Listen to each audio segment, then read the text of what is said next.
Hello and welcome back to the Aether Keep. We had quite a defense week. It's defense time again, full of intrigue and even a few ways to beat public enemy number 1. So stay tuned for that if you want to see it.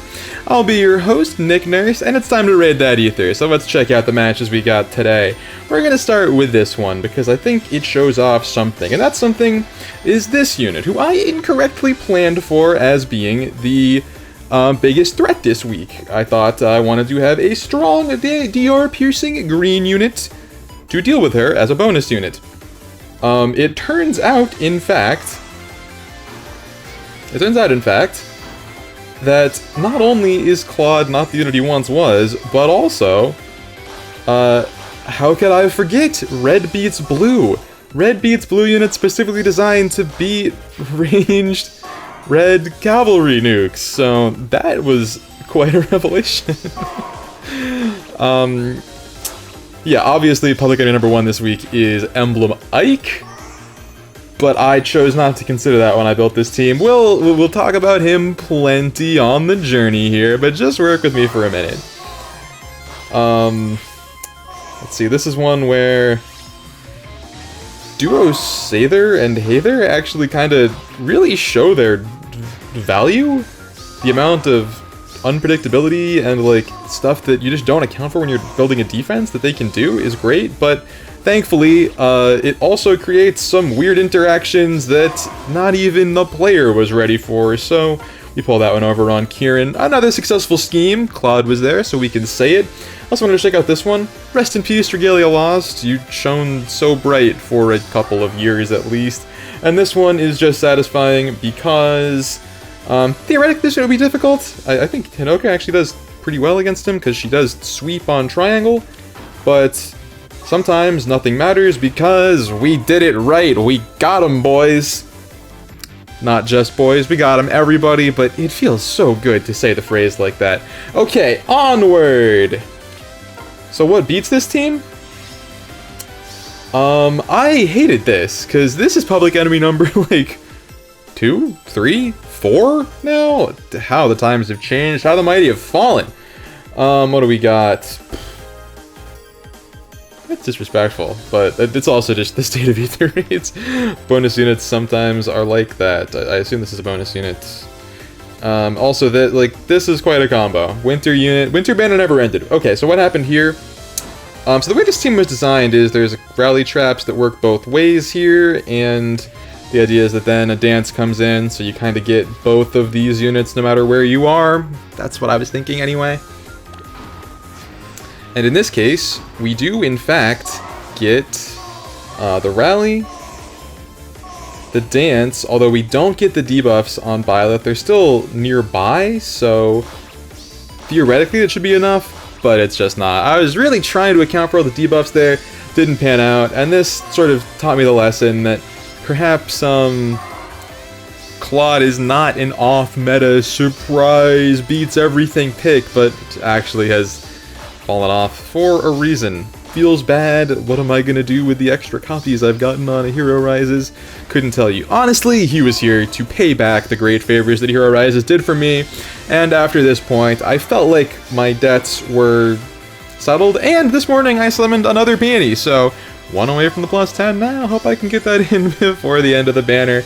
If you stay subscribed to the channel, you will certainly know when/if it happens. Probably gonna be a stream for the merge and fodder party once that is sorted out, or maybe never if it doesn't happen. I couldn't tell you. Anyway, saved.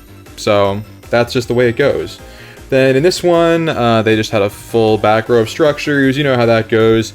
But in 6, we rebuilt the team, and we built it to do the impossible. Create a guide that will help you survive school. I mean, beat Emblem Ike with support against AoEs. That's the impossible. That's the goal. That's what we're trying to do. How did I do it? I forget. So let's watch.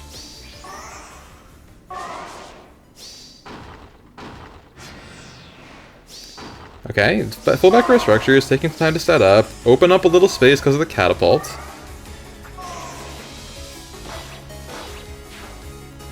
And it turns out that when you just have crazy range, you don't have to deal with public enemy number 1, right? Everyone is talking about how to actually beat Ike 1v1, or like how nukes can beat tanks, but the thing is, in Aether, if you remember all the way back to the good old Sigurd days when Omni-tanking was the meta, you don't have to beat the Omni-tank, you just have to get through the Omni-tank. Which sort of has me wondering if, like, Obstruct Ike is actually, like, could the correct seal to run on that guy? Because, I mean, sure, they can finish out here, but this team loses only 60 points on a perfect, on a zero defeat failure. And this, I got 3 of them down. Doesn't matter what they do. I get my 0, everyone can be happy, maybe? And they do just kind of, you know, run around on me a little, play it out. I hope everyone got what they wanted here, because I'm certainly happy with the outcome for me. And really the takeaway here is just... he gets doubled? That unit does so much damage, man. That is... they were really doing something there. But of course, following that, you know he's going to be back. And yeah, this one is... Ascended, defenses, Mythic buffing defense. This is the real test. This is the real challenge. They also actually had some space in the back. So they defend themselves, take advantage of Milla's isolation, which you really don't see that much anymore. Kind of shuts down my whole rally trap and range extension moves. And, yeah, so I think the biggest thing here is that I was running Growing Wind to make it a little harder to use saves against Igrin, and this made me realize that this unit is so belligerent right now that it's gotta be blazing. Growing specials aren't gonna cut it against this guy because he is so balanced and it has clearly exploitable weaknesses. So, you know, honestly, maybe the move is to try and get, like, pass? Maybe some pass moves are the way through, like, even if they don't have anyone in range, we just go through him, but... we took this as data, and really what I took away from this was Blazing Wind would have won it, so we pocket that information and move forward. Am I being disrespected? Oh no, they did the other pot. My bad. It's not always about me, and of course, same thing again, so... It is really interesting how...